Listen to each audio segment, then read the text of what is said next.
Bendiciones amigos, amigas, una bendición saludarles. Vamos a leer el capítulo 10 de El amor caminó entre nosotros del escritor Paul Miller. Me encantó este capítulo y se titula, vean, se titula Sé lo difícil que es, yo hago lo mismo, ser sincero sin ser crítico. Un sábado por la noche, Jill y yo fuimos a bailar con unos buenos amigos, dice Paul Miller. El año anterior habíamos tomado un curso de baile y era la primera vez que lo intentábamos. Ir al salón de baile fue como viajar en el tiempo, haciendo un salto hasta la década de 1940.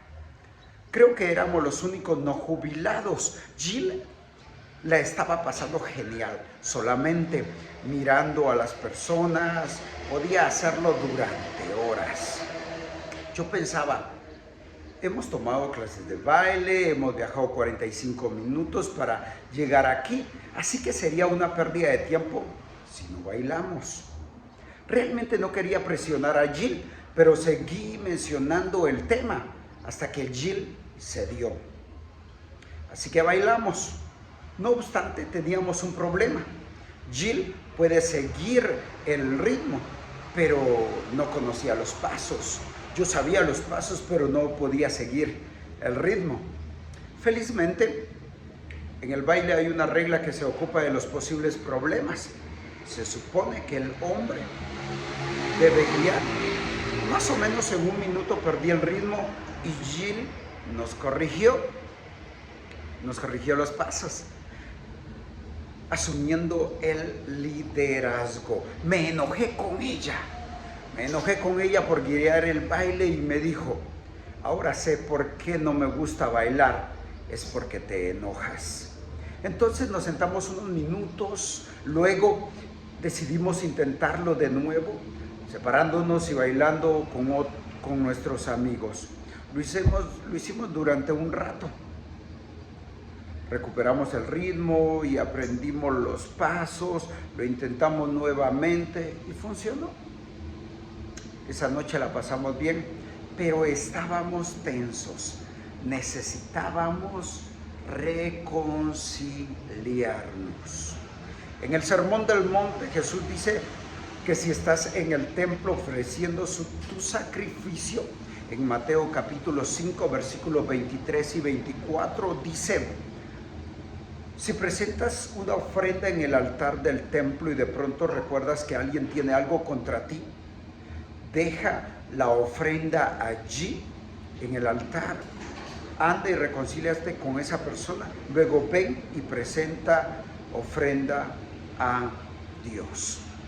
En otras palabras, ni te molestes en adorar a Dios si no estás reconciliado con los demás. Amar a las personas es más importante que la religión formal. Si hay una arruga en una relación, deja todo y ve a arreglarla. Inicia la charla, aunque el problema sea culpa del otro.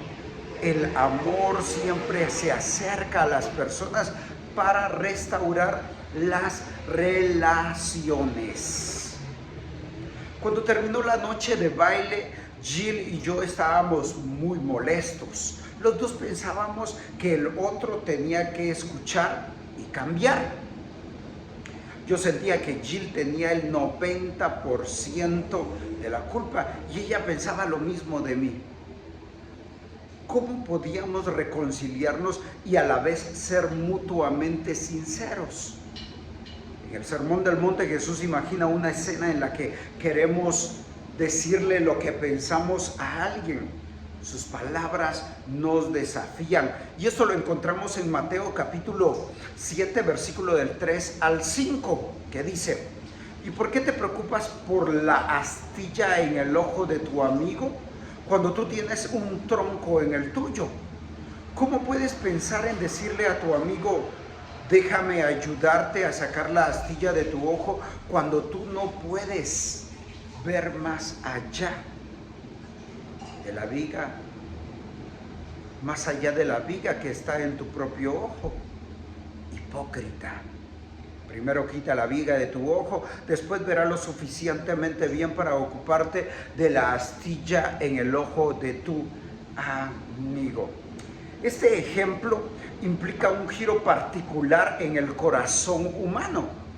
Los defectos que nos molestan en los demás son el reflejo de nuestros propios defectos.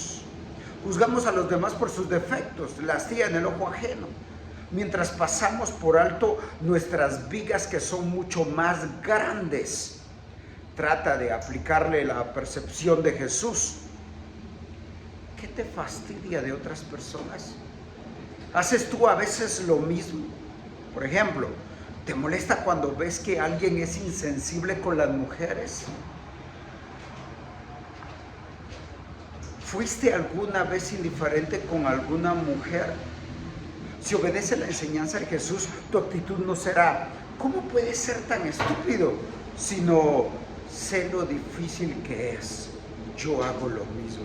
Jesús dice que debemos examinarnos a nosotros mismos y erradicar nuestros defectos antes de remarcar los ajenos. Él quiere que entendamos que nuestra maldad interior afecta nuestra capacidad para ver. Y me encanta, nuestra arrogancia moral y santurronería, el sentir que nosotros nunca haríamos eso, distorsiona nuestra visión y hace que los errores del otro parezcan mucho más grandes que los nuestros. Así que cuando la otra persona no nos escucha, subimos el volumen. La sinceridad se convierte en un arma. Si tú y yo estamos haciendo lo mismo, entramos en un círculo vicioso de culpar y ponernos a la defensiva. No obstante, si me fijo en mí mismo en primer lugar, rompo el círculo y posibilito la paz. Entonces ya no estoy sobreponiéndome a ti diciendo que subas a mi nivel. Te pediré que me acompañes como una persona que necesita misericordia y ayuda. La compasión empieza cuando miramos a la otra persona. La reconciliación empieza cuando te miras a ti mismo.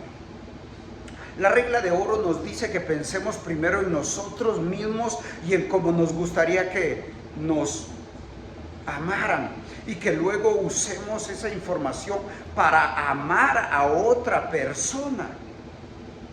La investigación tipo Viga dice que reflexionemos primero sobre cómo hacemos cosas similares y que después usemos esa información para ser sinceros con nuestro amigo.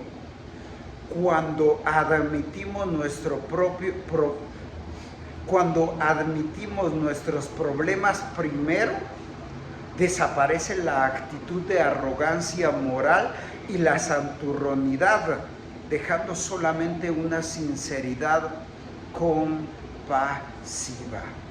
Jesús enseñó a otros cómo hacer la investigación tipo Viga, pero nunca vemos que Él lo haga. Jamás reflexiona en su propio pecado. Pero la pregunta es, ¿por qué? Nos da una pista cuando les pregunta a los fariseos en Juan 8:46. ¿Quién de ustedes puede con toda sinceridad acusarme de pecado?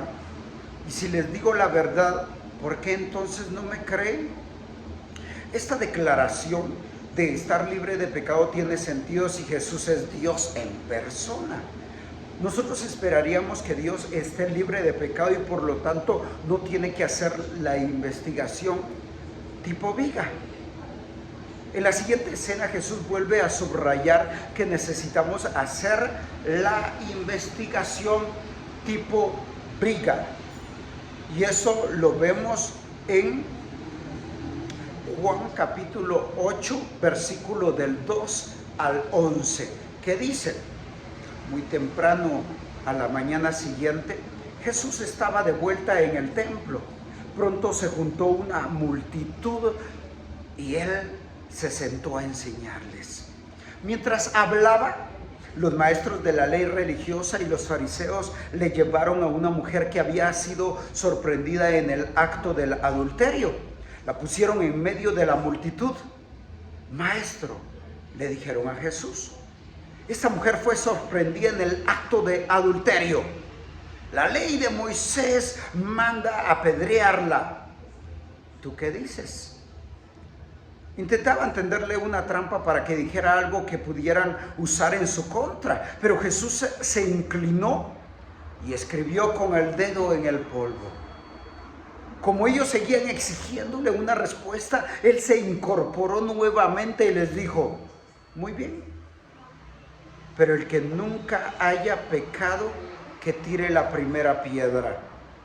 Luego volvió a inclinarse y siguió escribiendo en el polvo. Al oír esto, los acusadores se fueron retirando uno tras otro, comenzando por los de más edad, hasta que quedaron solo Jesús y la mujer en medio de la multitud.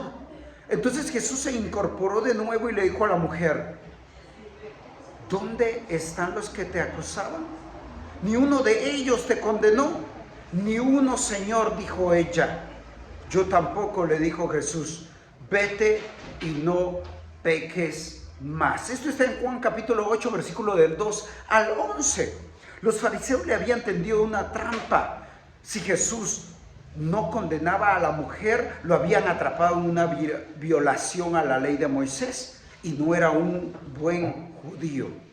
No obstante, si la condenaba, violaba su buena fama de compasivo y se ponía en conflicto con los romanos, que les prohibían a los judíos consumar la pena de muerte. En respuesta a la trampa, Jesús se agacha y en silencio comienza a escribir en el suelo con su dedo.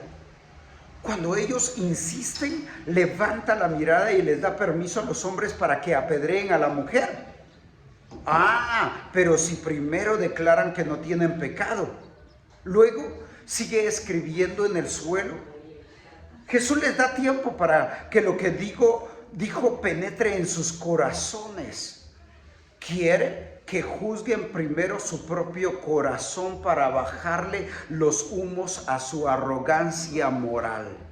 La única manera de ser sincero sin ser moralista no es aprendiendo un principio, sino pasando por un proceso de reflexión. ¿Cómo hago yo lo mismo? Lentamente y uno a uno los acusadores se retiran. A medida que empiezan a hacer la investigación tipo viga, se convencen de que sus palabras no concuerdan con sus vidas. Es probable que se convencieran de su propio adulterio, fuera físico o mental.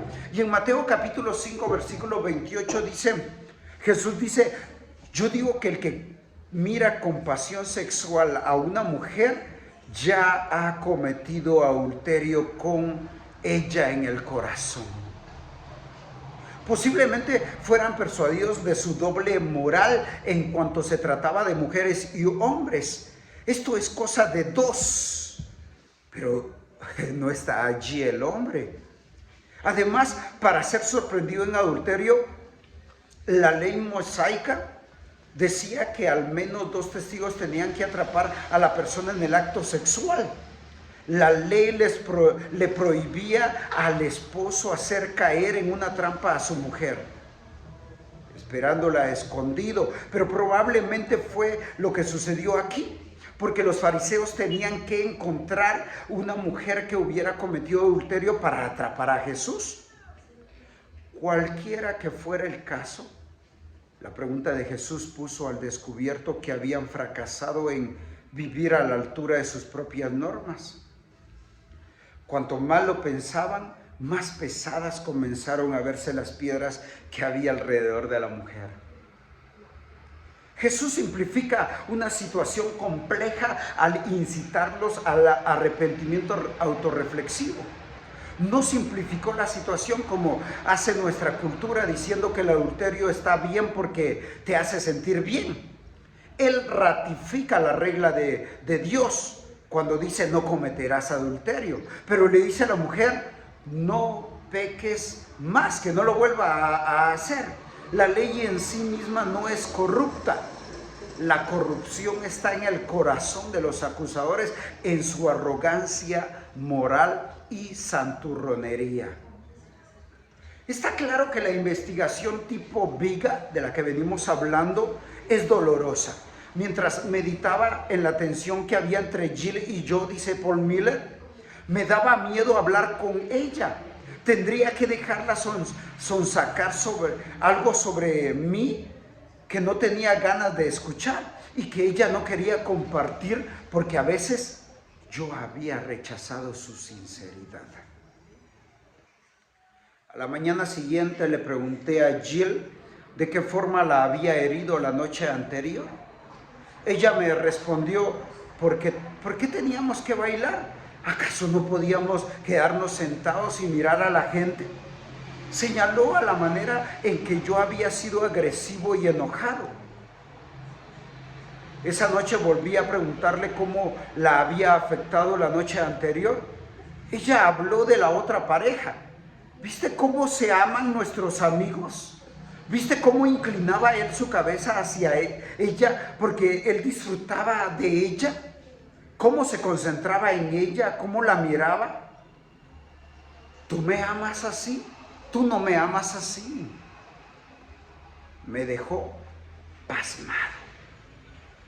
Ese día empecé a amar a Jill como nunca antes lo había hecho.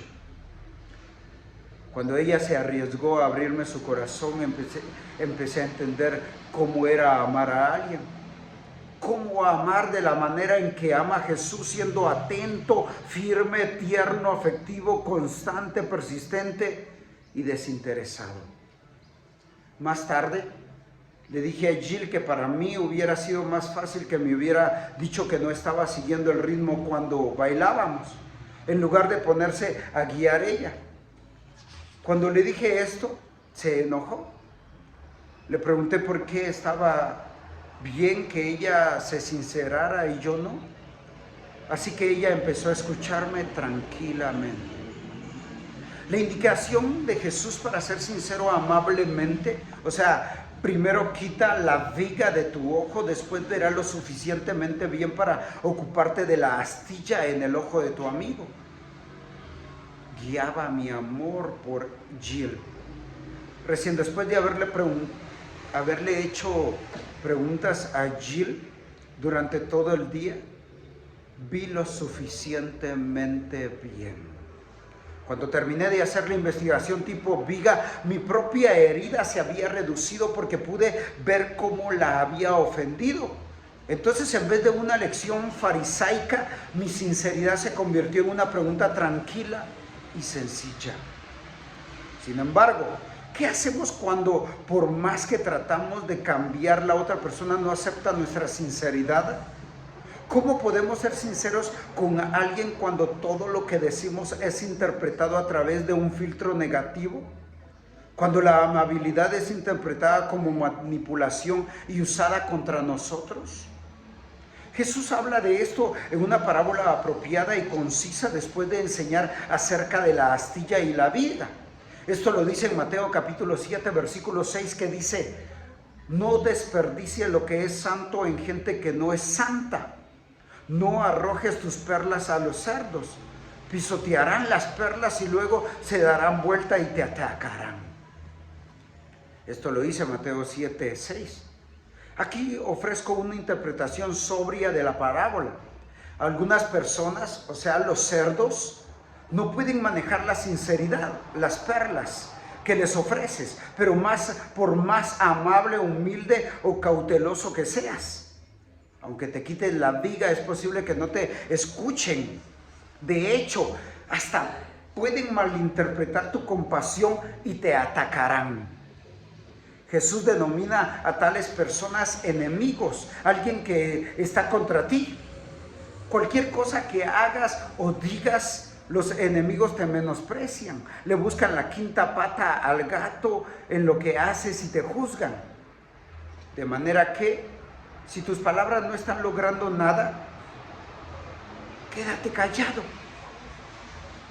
Esa prudencia evitará que te golpees la cabeza contra la pared por tratar de cambiar a una persona terca. Decir que alguien es un enemigo parece duro y sentencioso. No nos gusta pensar en nuestro cónyuge, en un hijo, en una persona cercana como en un enemigo. Así que nos precipitamos a decir más palabras y tratamos de arreglar la situación solamente para empeorarla. No obstante, la palabra enemigo podría ser simplemente una categoría pasajera para describir cómo nos está tratando alguien. Solamente hacemos la observación. Ejemplo, esta mañana mi adolescente se comporta como un enemigo. A veces con algunas personas más palabras empeoran las cosas. La reconciliación es la regla. El silencio con los enemigos es la excepción a la regla. Jesús le dijo a sus discípulos en Mateo capítulo 10, versículos 16 y 17. Miren, los envío como ovejas en medio de lobos, por lo tanto, sean astutos como serpiente e inofensivos como palomas. Tengan cuidado porque los entregarán a los tribunales y los azotarán con látigos en las sinagogas. Puesto que nuestro mundo es hermoso, pero está estropeado, Jesús es amoroso pero precavido. Por ejemplo, cuando habló en contra de los hombres que se divorcian de su esposa por la simple razón de querer una mejora, estaba hablando en privado con los discípulos, a puertas cerradas. Eso está en Marcos capítulo 10, versículo 10. Pero ¿por qué hace eso? El primo de Jesús, o sea, Juan el Bautista, fue ejecutado por Herodes Antipas por denunciar públicamente el divorcio de Herodes. Jesús era cuidadoso hasta con sus seguidores. Y en Juan capítulo 2, versículos 24 y 25 dice, Jesús no confiaba en ellos porque conocía todo acerca de las personas. No hacía falta que nadie le dijera sobre la naturaleza humana, pues él sabía lo que había en el corazón de cada persona. Sin embargo, cuidado con irte al otro extremo y llamar enemigas a las personas solamente porque fueron malas contigo, evitando de este modo la ardua tarea de la reconciliación. He escuchado a algunas personas decir, él nunca escucharía, pero ni siquiera lo han intentado. Es más fácil determinar por adelantado que la persona no va a escuchar y por consiguiente descartarla como una enemiga. Si hemos seguido las instrucciones de Jesús para la reconciliación y la persona se niega a reconciliarse, ¿qué hacemos? Fiel a su estilo, el consejo de Jesús contradice cualquier reacción instintiva que tenemos cuando alguien nos lastima. Nos dice que amemos a nuestros enemigos, que procuremos activamente el bien de ellos y cuidemos a las personas que no podemos soportar. Jesús nos enseña cómo amar a nuestros enemigos tomando ejemplos de la vida cotidiana. Y este es el ejemplo. En Mateo capítulo 5, versículo 38 al 41 dice, ¿han oído la ley que dice que el castigo debe ser acorde a la gravedad del daño?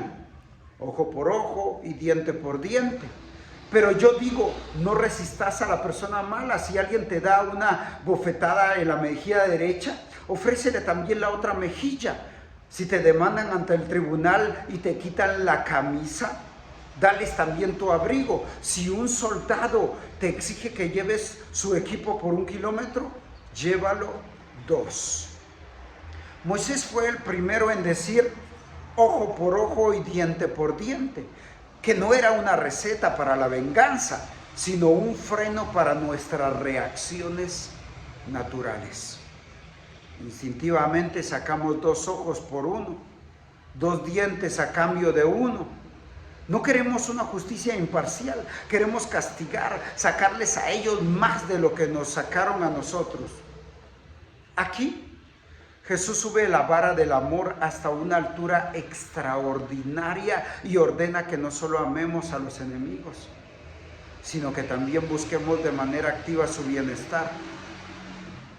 Para que no nos confundamos, menciona el derecho legal que tenían los soldados romanos de obligar a que una persona les llevara su mochila a lo largo de una milla. No solo tenemos que llevar la mochila, tenemos que ofrecer llevarla otra milla más.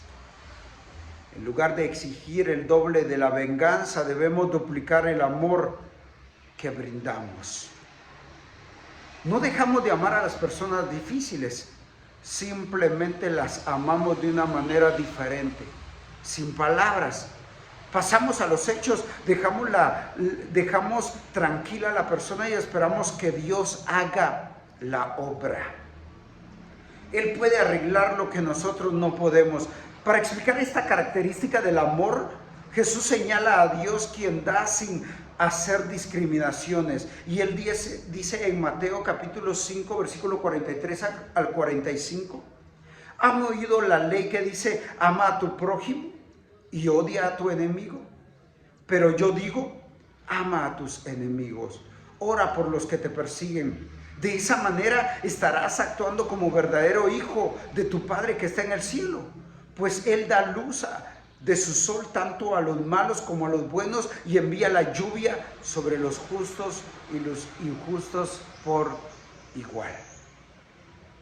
Jesús practicaba lo que predicó aquí.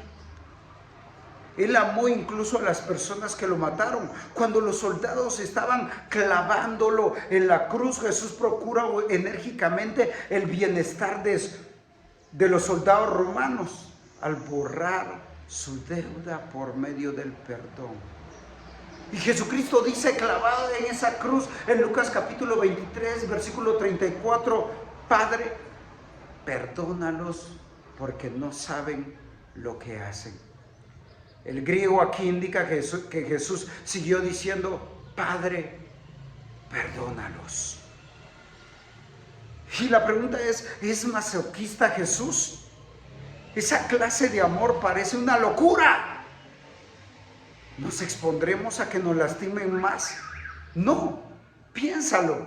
Existen 2 problemas con los enemigos.